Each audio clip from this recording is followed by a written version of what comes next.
All right. Hello, everyone, and welcome back to Dynamic Character Productions. We are in the final run of exit interviews for Survivor Monte Carlo. Morgan, Lilly, and I are joined tonight by the third place finisher of Survivor Monte Carlo and the 12th place finisher of Survivor Exile Island, Mr. Connor Clark. Connor, how are you? I'm doing great. Great. I'm just going to kick it off right away and say that it's like Victoria, 13th to 4th and 12th to 3rd. You have a lot to be proud of in your game. I got to be honest, I could have seen before the game Victoria doing a lot better this time around. I don't know if I could have confidently said that you would have done as well as you did this time, having seen your game last time. So just from an outsider host perspective, I really enjoyed watching your kind of like journey between the two games. Yeah, Morgan, Lilly. Lilly, you played with Connor. Morgan, you also hosted Connor before as well. So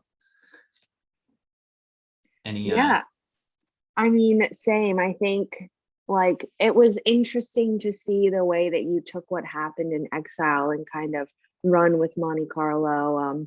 It was the best episode for me was in regards to your game was that one vote out that you had been voted out in Exile, and you were like, I just got to get through it. And I feel like once you got past that vote, you like were ready to rock and roll. You were ready to play because you had like hit that point of when you went out last time. I remember it felt the same. Like it was literally just like this moment of like, is this the one where I go out every time? Is this like just how I lose? Like, can I get past this? I was going to get past that. Yeah. Do you think that you were able to kind of take charge of the game more after you like Yeah. got over that hurdle? Yeah, it felt like this is like a whole new game. Like this is just a new ballpark, but it felt like much game to be played. Yeah. I think a big question a lot of people are, wanting to hear is what was different about your approach to Monte Carlo? Is it the one world aspect that really helped your game? Was there something that you did differently that as a viewer we didn't get to see that really, helped you get farther this go around? I think it was just like a lot more. Obviously, it was less hectic and it was more, I guess, like thought out and more like my decisions were strategically oriented as opposed to like, I guess, more like enjoyment oriented. So I tried to I guess plan out my next move, plan a few steps. because I remember in your intro video you talked about how last time in Exile you tried to like check things off a list or like Yeah, complete like the Survivor experience, and this time you wanted to like play yeah. Survivor as if you were actually because I mean, I tried to do well. go ahead, sorry. Oh, it's just like last time I was like I did a few things that were, or I wanted to do a few things that were like I wonder if this would work on the show. And this time there wasn't as much of that. Yeah. I was interested to see because when we worked together or we were on the same tribe was kind of like your tribe phase on Ruken where you kept winning, right? And to me, the downfall of your game in Exile was you were not good at just like laying low during that time when you were winning. You know what I mean? Like, and the people that were on your tribe were like, we're just trying to keep it chill. Do you think? And that's when I was most nervous for you during Monte Carlo was you get on this winning streak again. And I think for me, that's really when you see you changed and you learned. Did you have a hard time like trying to like take a back seat during that time? Yeah, a little bit, yeah. But I knew that I made that correction for sure. I knew that I shouldn't be strategizing all that much.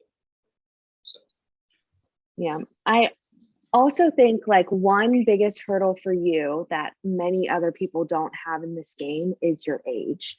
And I think we even see that at Final Tribal. I think that's part of why people don't really give you the credit when they don't get to see your game. I think is a part that you're so young. And I think that people, it's just something that people don't people my age don't interact with people in high school. You know what I mean? And it's not a bad thing. It's just when you run into someone, you're like, okay, how do I do this and not be weird? And that's how so how do you think overcoming that hurdle worked in your favor or made it harder for you throughout this game? It's definitely like, obviously I've always played the game as like a younger person, so it's I don't have anything to compare it to, but I definitely do get the sense that there is like a bit of like a social hurdle. So I have to try and I guess like whenever I talk to people, it's not like as much like socially oriented. It's more like we're, kind of bonding on a strategic level. Like I can definitely talk to people about their interests and stuff, but it's not like there's not a sense of like you and I are very much alike here. Let's, what I'm trying to say. Yeah. So it is difficult to integrate that. Yeah, that makes sense. And do you feel like this cast you got along with more? Was there someone you more gravitated towards on Monte Carlo? I guess I liked, I guess like the people that I worked with and ended up working with in the end. I like Will. I liked a lot of people in the game, but yeah. Were you surprised by Will's final tribal kind of questions, giving you a layup, his reaction to your final tribal performance and everything that he had to say during his time? I don't think I was surprised. Yeah, Will often said, like, even early on in the game, I remember him doing confessionals like, Connor's like a little brother to me. Like, that's how I look at Connor, which like is super interesting because I mean, it's like 10 days into the game at that point. He's It's the fact that you could say that about anyone is just like indicative of how much time like you spend together, even if you're not spending one-on-one time with like these people, you're spending on group calls, spending them on like pre-challenge calls, in challenges, like in tribals, all that stuff. So yeah. Who would you say, Connor, was like your best relationship pre-merge? Like even just, I guess anybody. I mean, it would basically be just Ken and Jonathan based on, but who would you say in that stage was like your best relationship? I'd say it was Will pre-merge. It was Will pre-merge. Actually, like post-merge is when I got to, know like Jonathan and Victoria and even Michael. Like I didn't talk to him that much pre-merge, so my relationship with Michael grew mostly pre-merge. So yeah. Do you think if you heard about the like flip to get out Andrew and Will wasn't involved, would you still have been willing to make that flip? And what ultimately like encouraged you to switch sides essentially? I think so. It was partially because I wasn't really okay with, like, I much preferred Andrew going home to Victoria going home. And when I heard it, I think it was like Will who kind of like came up with it. Like he came and talked to me about it. And I think like when I heard that, I was like, oh, yes. Because I was trying to find ways to not get Victoria to go home. So. Why? And we heard it in your final tribal. You wanted to work with Victoria. If Victoria was in the final tribal and you weren't, you would have ultimately voted for her. Do you talk more about that relationship? Because we didn't really get to see it. Why did you want to work with her? You didn't really like show much of me and Victoria. We didn't talk, like we did have like a mutual understanding. We didn't have that that strong of a relationship, but we did talk quite a bit. But it was just like the mutual like Exile. We were the first people to talk to each other when the game started. We had like a conversation, like we're both from Exile Island. We have to work together. We have the same like kind of arc, I guess, and that's why I wouldn't want to see her win, because it's like the growth arc, I guess, and also because she's super nice and stuff. I thought it actually worked in both of your favors, kind of like the trajectory of your relationship, like I think really helped your game. Whereas if people would have seen you two working closely with one another, you probably would have been targeted as like a duo.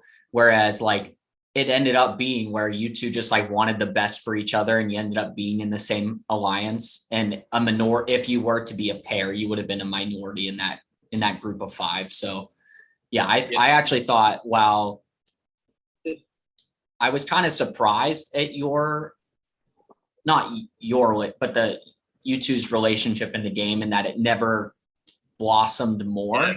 That might be partly because of the other relationships that Victoria had. But yeah, I actually think it benefited both of you to have the I don't know, I said it already, but the trajectory that the two of you not be like a right.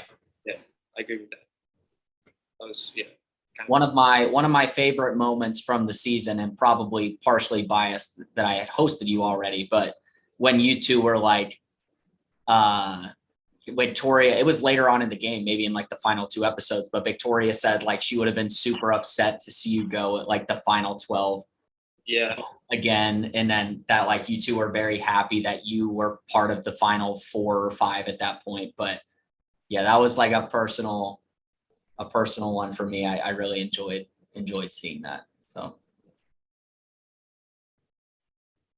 We see also after Andrew goes, well, and a couple other people, Margaret and Parker, we see Mike, Kiley, and Will try to come up with multiple plans to get out Michael, and multiple times, because it doesn't work the first time, they try a second time, and you're involved in them. Was there at any point you had considered voting Michael out? Did you ever think it would have been good for your game, or just trying to make nice?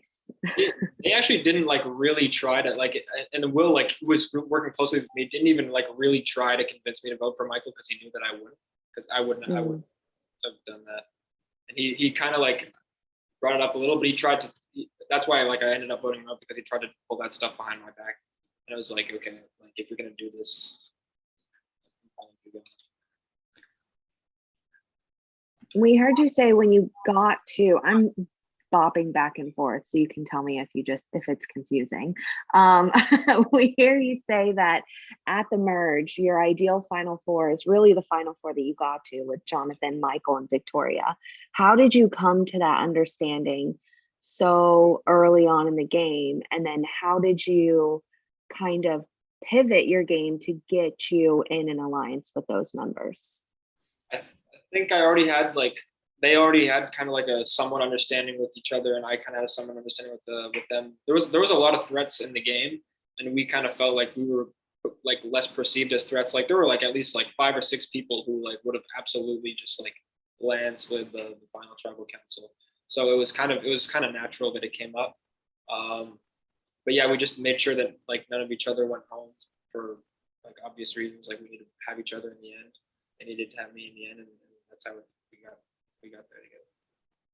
Yeah. And what was funny with me to watch you and Mike's reaction is I feel like you, not that you could be Mike, but I feel like you could play a game like Mike and pull it off very well with the big moves, loud voice. And I was wondering before this game if that was how you were wanting to play, if you had the chance. Is that why you were wanting to get him out? Because I envied his game.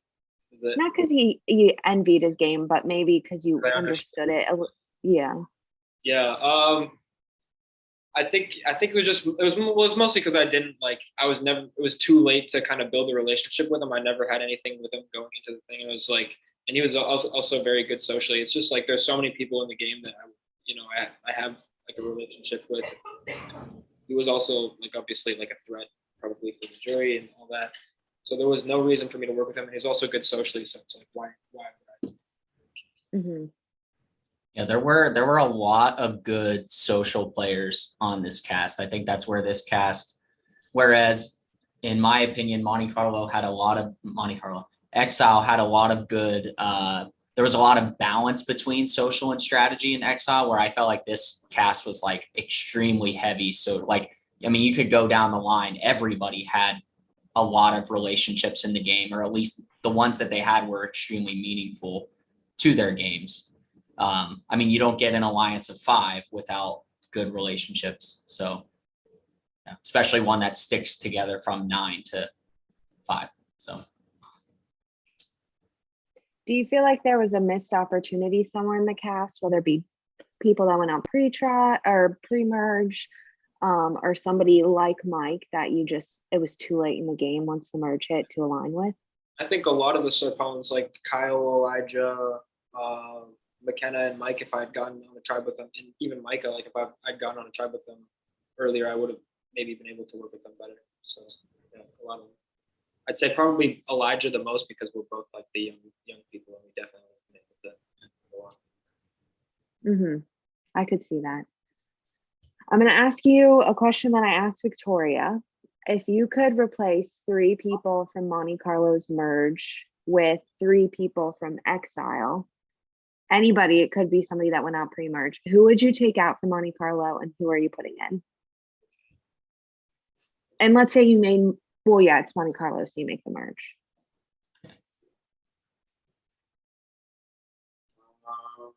Take your time, too. Take your time. Yeah, it's a hard question. I would probably pick the people that I was, I guess, aligned with in Exile Island. So probably like John, Michael Zucker, and like Jim, I guess. Jim back-to-back picks. Yeah, Jim.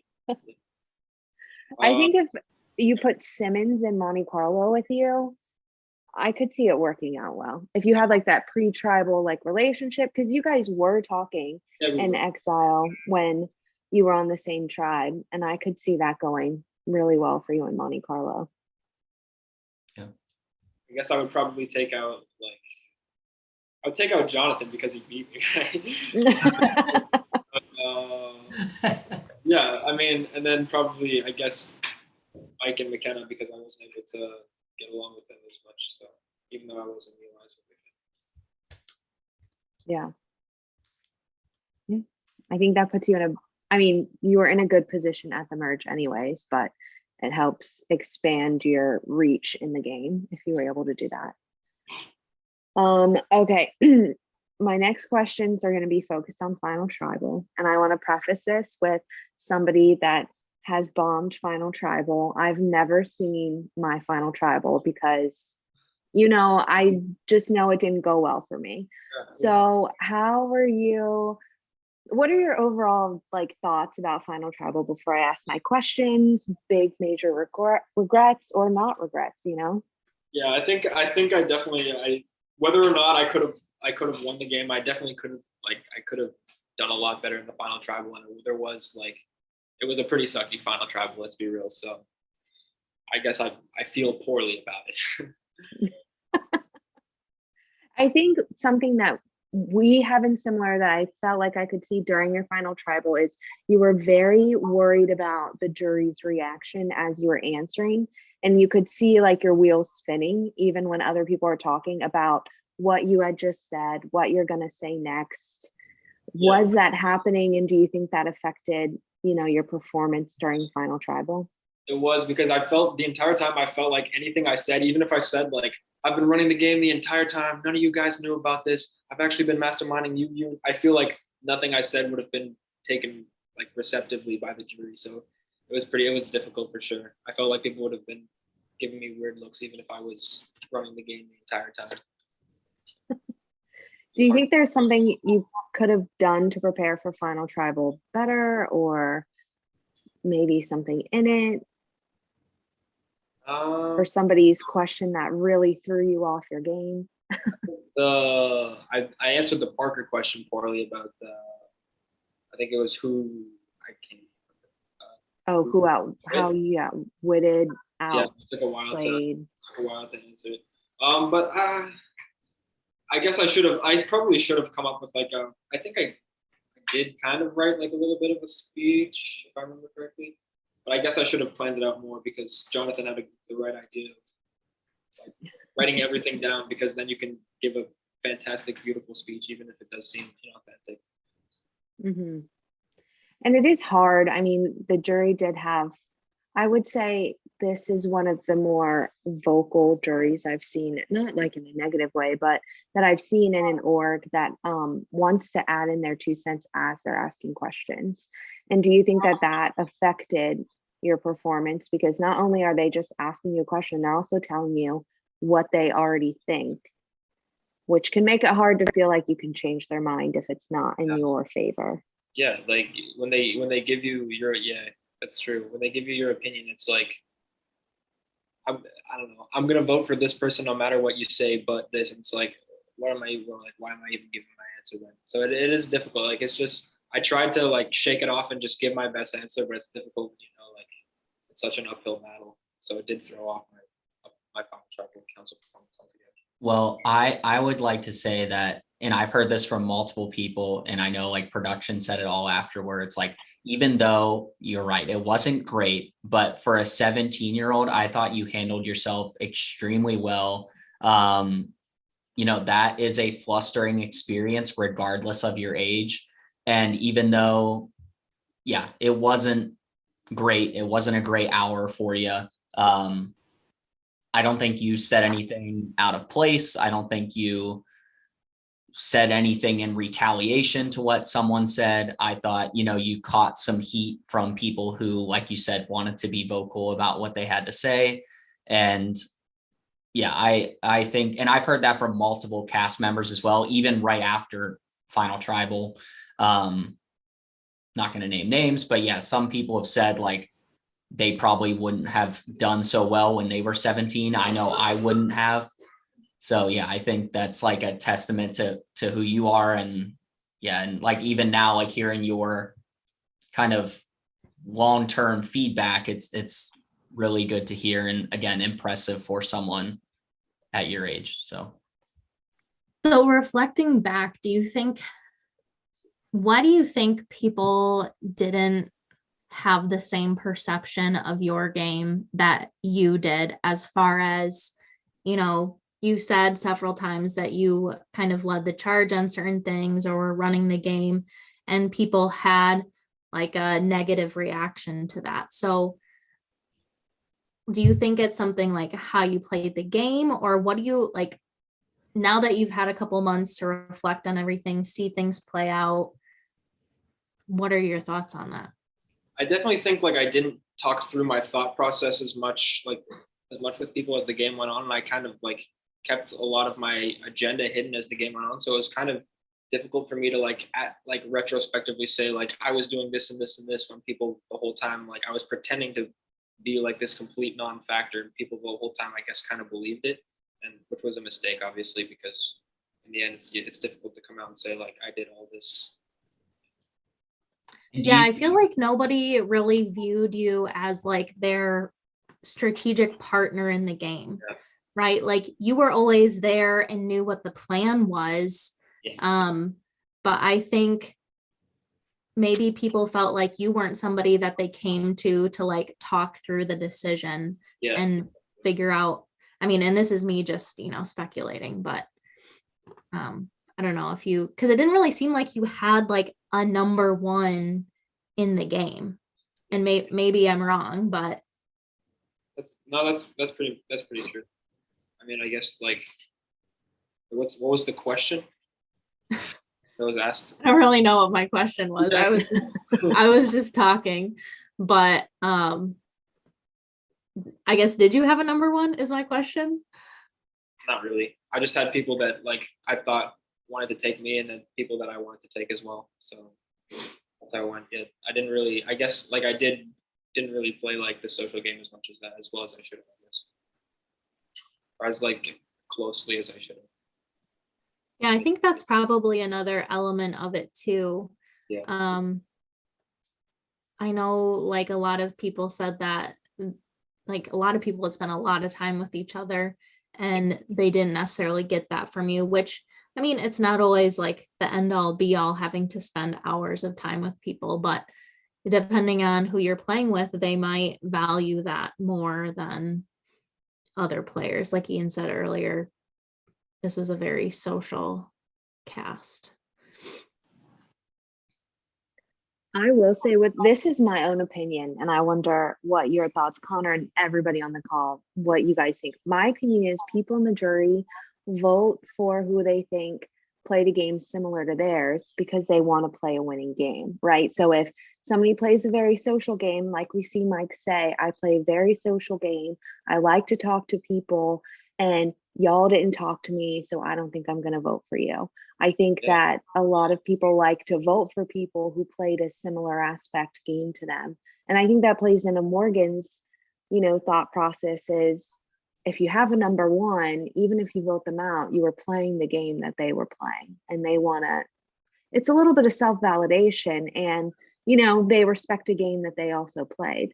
Do you think that because your game was more Isolated. under quiet and isolated, that affected the jury's perception of, you know, the moves you wanted to claim? Yeah. Or I think, that, yeah, in retrospect, that's pretty fair. I think, yeah, I kind of I was doing my own thing a little too much, and I didn't, I guess, like, show throughout the game how I was playing. So that's very possible. Now, I gotta ask, and I am so sorry if I'm stepping on someone's Facebook questions toes, but I didn't see it earlier when I checked.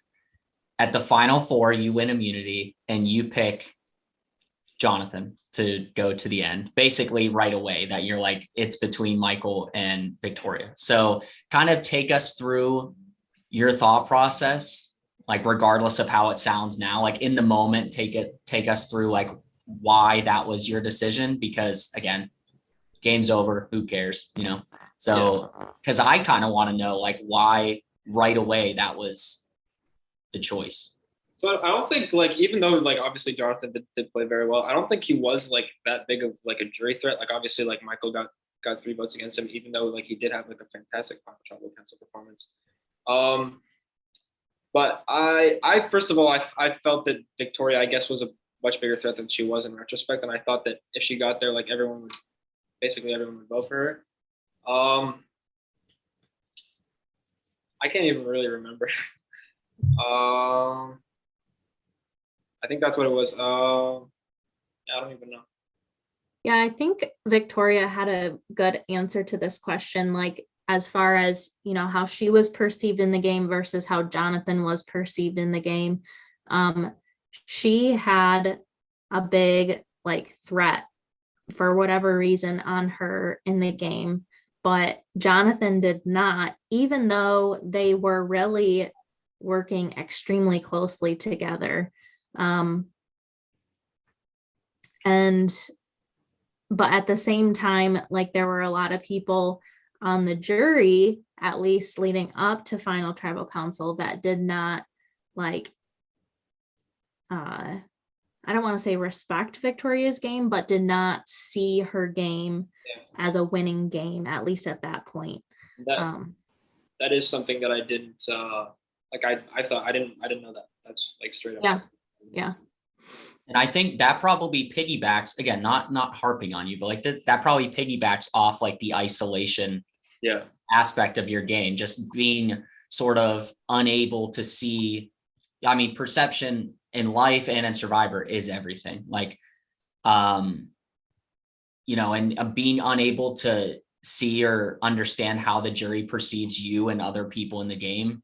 At final tribal, it comes out because you have to answer questions and the jury is able to react and kind of see.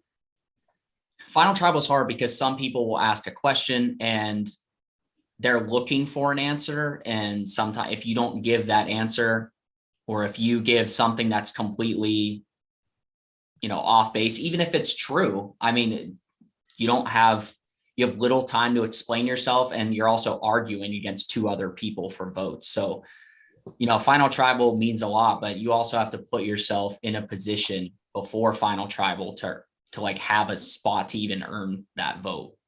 I mean, yeah, but. Well, I don't even think like the final 4 decision is as much a mistake of the others, but like a testament to Jonathan's game, in my opinion.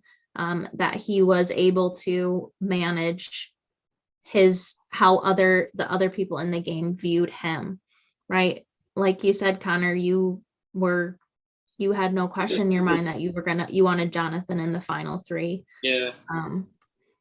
So. Yeah. And at the very least, Jonathan put Victoria ahead of him as a threat level, even because I felt like Victoria was widely known as a threat, but Michael was kind of made a threat by Kiley and Mike, even if that wasn't, I mean, I didn't hear anybody else say that at a point in the game besides McKenna when it was like her turn to go home.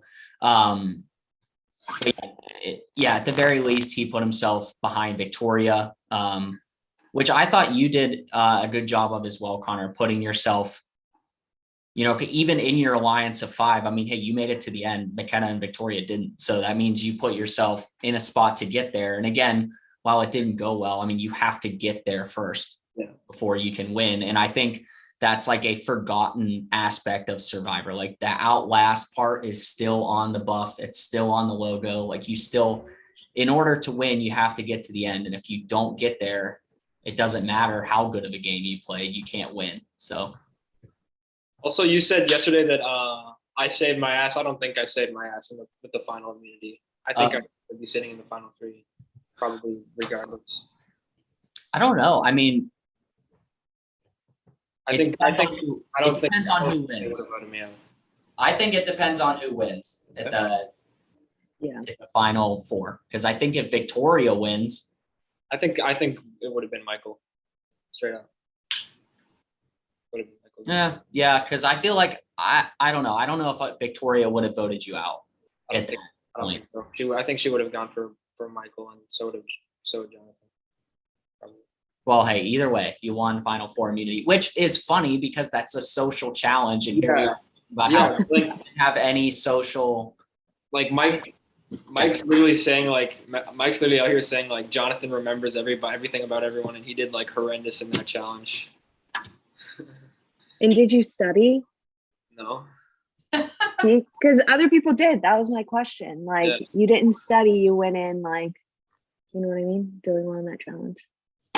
Retrospectively, taking anybody from the merge, do you think if you had put somebody else in Jonathan and Michael's spot, you might have gotten a winning amount of votes? No. I actually don't really I literally, even though I still lost, I don't regret taking Jonathan and Michael at all. I still think they were probably the best final 3 for me, regardless. I think that's a good answer. Yep. It's a good one to walk away with. I just didn't have the winning game. Yeah, and it's hard to and people said it during the game, no one in this, everyone on the cast was likable. So it's not like you could just say oh, I'll take this person because they weren't liked by anybody. Where in real Survivor, that's often the case where someone left in the game is not liked because you're spending all day doing, life with those people. It's a lot easier to find disdain somewhere. But yeah, it's not really the case in this season, at least. Yeah. Well, those were all of my questions. I don't know if you guys have any, if we want to hop over to Facebook. Yeah, Facebook. Definitely have a few from Facebook. Alrighty. Yes. All right. First question is from Kyle. Did you implement any poker strategies into your gameplay? And if so, which ones? Also, who is your favorite poker player?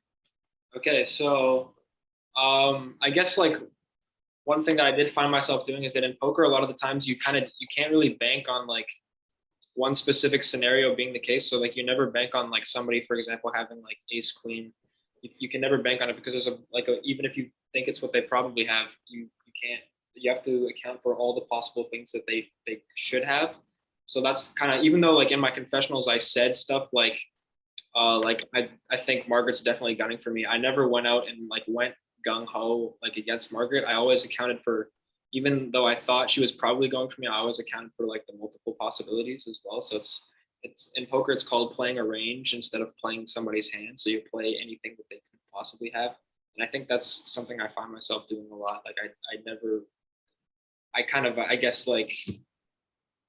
Even though I thought something was probably the case, I accounted for it not being the case. So that's, I guess, something that I found myself doing this time around. And your favorite poker player? My favorite poker player is Daniel Negreanu, who's from Toronto, and he's one of the highest earning players of all time. He's not Jean Robert. Not Jean Robert, no. He's poker, right? Okay, good. Well, that leads into a follow-up question. Alex Trias commented on Kyle's comment and said, follow up for Connor, favorite Survivor poker player. Survivor poker player, okay. I'm trying to think of all of them. There's Jean Robert, there's the guy from 39 who was voted out first. Ronnie, yeah. Ronnie Barda, yeah. Ronnie Barda, yeah. was actually the Got to be a couple more, I think. there's gotta be, Oh yeah. yeah, for sure. I'm blanking on who they are. Adam Klein plays a lot of poker now, but he's not a player. But there's Anna from 32. I guess I'll say Ronnie because it was like he's funny to watch and like play poker, but in Survivor he didn't do much. All right. Next question is from Greg. It was such a treat getting to watch you play this season and seeing how much you've matured as a player and human over the last year. What was your most important strategic partnership in the game?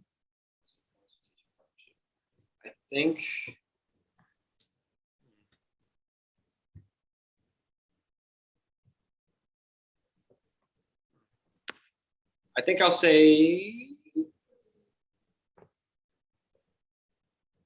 I'll say Victoria for the same reasons that we said earlier. The fact that like we kind of had most important. I would also maybe say like Jonathan or Michael, but again the same thing.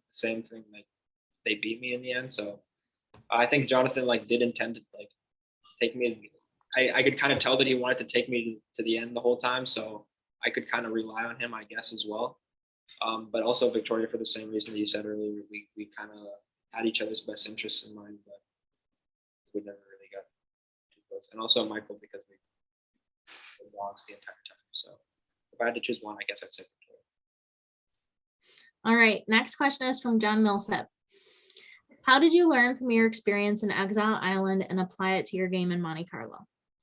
I changed it pretty drastically. I think we've already gone over like a lot of the stuff. I guess I always was methodical about my thinking as opposed to last time.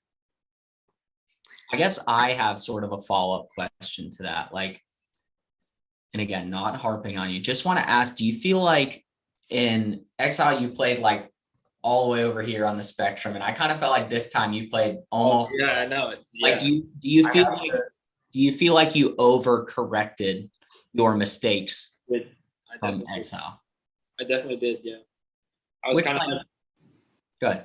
Yeah, last time I was shooting off at the mouth a lot and saying a bunch of stuff, and this time I guess I didn't say enough. I was too, restrained. Gotta find that middle ground for game number 3 whenever. Yeah, for game number 3, I'm taking the victory. I have a follow-up question, and you don't have to have an answer for this. Was there somebody from Exile that, as watching, and it doesn't have to be anybody that made it far, that you were like, oh, I want to play more like how they played?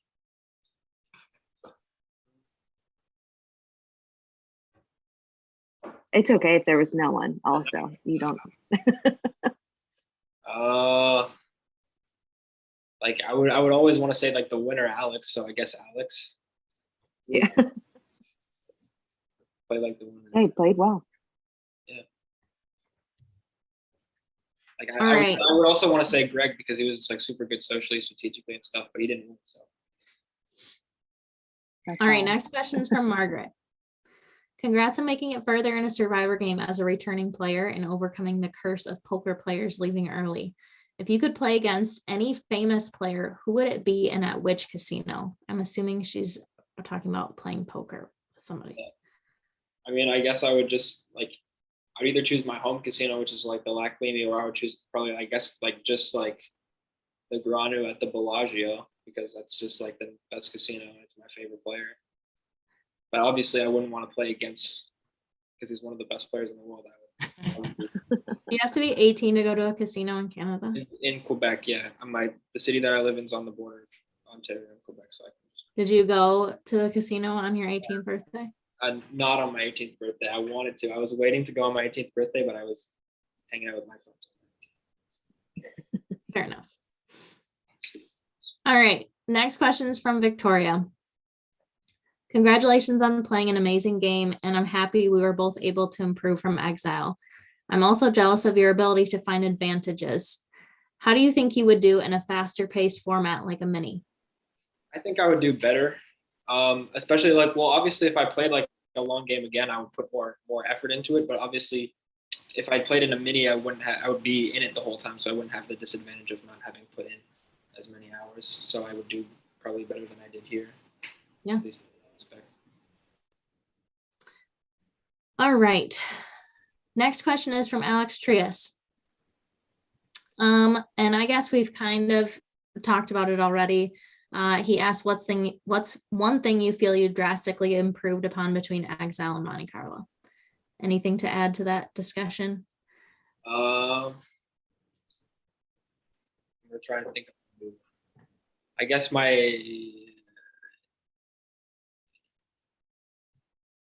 advantage finding skills. Yeah. Yeah. And they both landed on safe, which, Yeah. beat the odds. One should have had one of each, but Even the odds. All right. Next question is from Kylie Scruggs. Hi, Connor. Congrats on making it to the end of the game. It's been so fun to watch how you grew from your game in Exile to now. You should be very proud. My question for you is, if you were granted one magic wish, but the only two options were to play CBS Survivor or to play in some super fancy famous poker tournament, you can pick because I know nothing about poker. Which would you choose and how do you think you would do? Well, I would choose Survivor because all you would have to do to play the super fancy poker tournament was just have money. So I would choose Survivor and then I would win and take my prize money to play in the poker tournament. Nice. Good answer. Yeah. Okay. Next question is from McKenna Feeney. Connor, if you could make a mashup tribe of OG Alexa and OG Ruken, which three from Exile and which three from Monte Carlo would make the ultimate tribe for you? whoa. The Avengers. Okay, Alexa. Again, I'd pick the same three that I said earlier: John, Michael, Zucker, and Jim. And then probably from Ruken, I'd have Will. I'd say Michael as well, and I guess I'd say Parker as well. I'd say Parker. Nice. All right. There's one more question from Greg that was sent privately, because it revealed your placement. But it says, having done both, would you rather be a pre-merger or a 0 vote finalist? 0 vote finalist. Well, zero vote finalist. Well, maybe not in the way that I was a 0 vote finalist with that final tribe council. No, but I would, still would be 0 vote finalist. Fair enough. Yeah. All right. Well, that's all I have from the questions. Thank you to everybody for asking your questions. We like to end our exit interviews with the same 2 questions. I have one and Ian has one. Mine is, if you could sum up your game in one word, what would it be and why?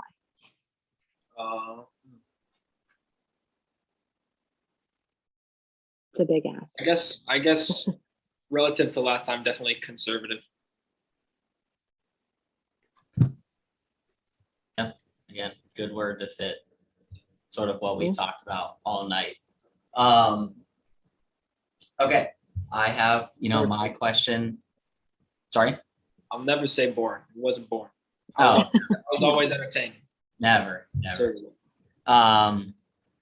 Okay, my question for the season is for you, for the entire game, from marooning until up to when the game ended, who were you most impressed by on the cast and why? I guess I'll probably say probably say Jonathan and Victoria. If I had to choose one, I'd say Jonathan because he played the best game. So. Okay. Good answer. Can't argue with that. There were some questions that I totally forgot about until right now via Facebook Messenger chat. So if you wouldn't mind, yeah. I forgot about those too. Just answering a couple more questions from your fellow castmates. Some of them have already been asked. So Okay, Nick Cannon asks a great question. How would you compare your Monte Carlo play style with your poker play style? That's actually the answer that I used earlier was the one that I saw that question I was going to use. It was the hand range.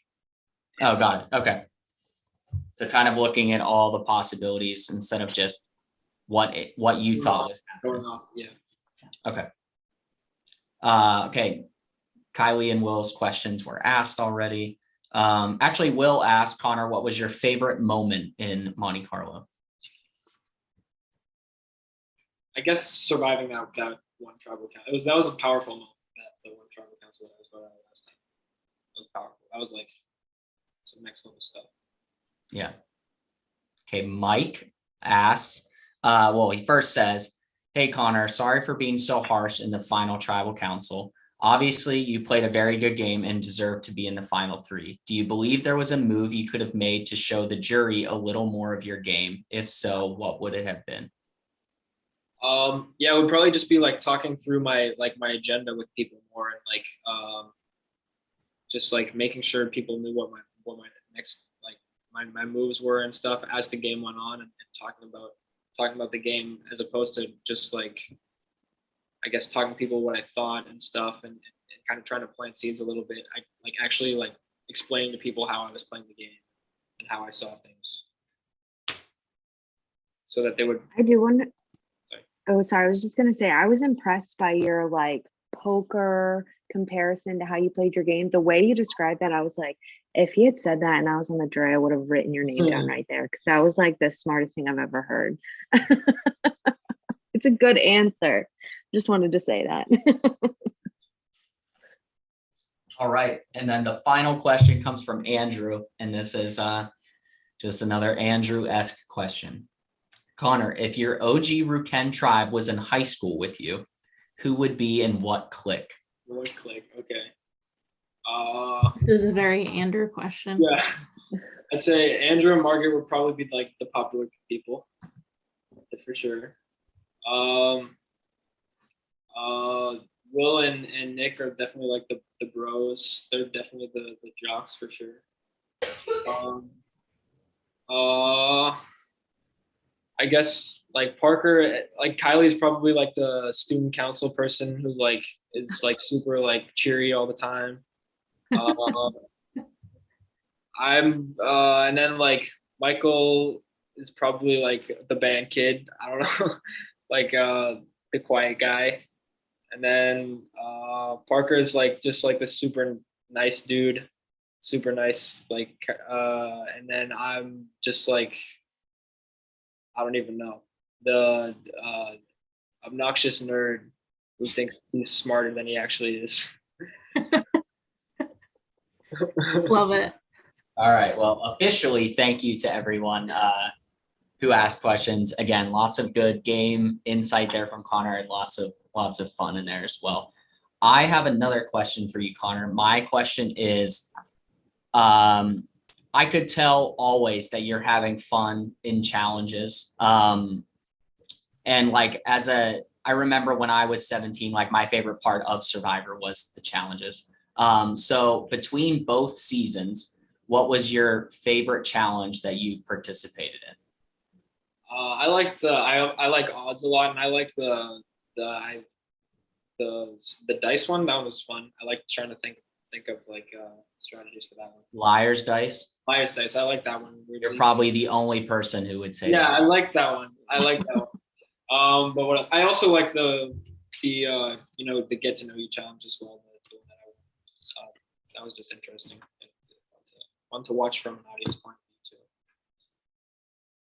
All right. Well, Morgan, Lilly, Connor, anything else you'd like to add before we sign off? I would just like to reiterate that your game was like very impressive. And I think whatever feelings you have about Final Tribal, it does not reflect your game at all, especially as a viewer. We could see that, you were behind the scenes a lot and making a lot of the, moves, and you knew where you were at all times. And so I think that it's really impressive and not a lot of people can do that. So just wanted to reiterate that to you. I did. Next time, I'm winning. I know how to. Hey, that's what we want to hear. Morgan, anything? I mean, it's great hosting you. It's been awesome to watch you play 2 times now. And the thing that's awesome about playing Survivor, playing any kind of game like this, at least in my experience playing, I feel like you learn about yourself, and you learn like how, like, it's crazy. I feel like how you play the game is like how you kind of play life in a sense, and how people perceive you and how you relate to other people. And it's just been cool to see you like learn as you've grown. Like, it feels like we've watched you grow up, you know? And it's always fun talking to you. And I would love to see you play some sort of game sometime, whether it's with DCP or another org. I just, you're very smart, very strategic. And I know that someday you're going to have that winning game. Yes. Yeah. To piggyback off of that, I agree. Again, I think, like I said earlier, you play such a impressive game for someone your age. I know we keep harping on the age thing, but it is a big deal in these games, not only just with your lifestyle, but who you are in life at that time. Yeah, I think that I find that impressive. And what I also find impressive is your post-game reflection that we heard tonight.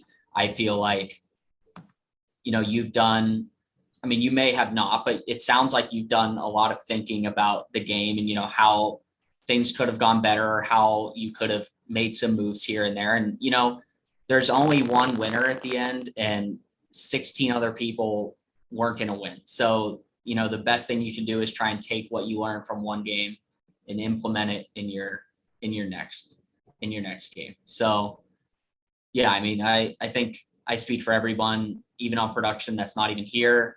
We were super impressed by you this go around. And yeah, like Morgan said, we love having you. So when you were the first person to apply, we were like, yeah, he's gonna be back again. So yeah.